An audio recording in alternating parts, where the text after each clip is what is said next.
Wala nang isang linggo bago ang Pasko, fully booked na ang ilang biyahe pa Bicol. May ilan ding maaga nang umuwi. Kalbaryo naman ang naranasan ng ilang motorista at biyahero dahil sa binubunong traffic sa Camarines Sur. Balitang hatid ni James Agustin. Marami ng fully booked na biyahe pa Bicol ng air-conditioned buses sa terminal na ito sa Cubao, Quezon City. Tulad halimbawa patungong Camarines Norte na fully booked na simula ngayong araw hanggang December 30. Punuan na rin ang mga biyahe pa Legazpi bukas hanggang December 29.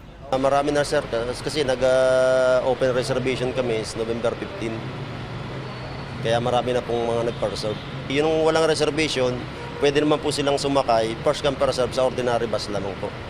Asahan na raw ang mas mahabang biyahe dahil isang lane lang ang nagagamit sa bahagi ng Andaya Highway sa Camarines Sur na napinsala ng malakas na pag-ulan. Mabagal ang usad doon ng mga sasakyan. Malaking epekto sir kasi halos talagang doon tumatagal ang biyahe. Imbis na ang biyahe mapabilis, lalong bumagal kasi gawa nga ng masyadong traffic.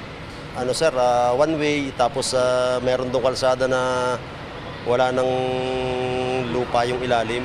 Gawa ng nakarambagyo yung sa ulan. Si Robert at kanyang mag-anak maaga sa bus terminal. Ngayon lang daw sila ulit magdiriwang ng Pasko sa Naga. Iniiwasan lang din naman po maraming tao kasi nagpapahabol po kami ngayong Pasko. Kasi magsama-sama po kami doon, laro na po sa Pasko po. Excited na ako kayo sa Pasko? Opo. Si Aling Eden naman kadarating lang sa bus terminal mula Camarines Norte. Sinulit ang isang linggo niyang bakasyon. Nauna na raw sila nagdiwang ng Pasko ng kanyang mga anak dahil may trabaho pa siya rito sa Metro Manila.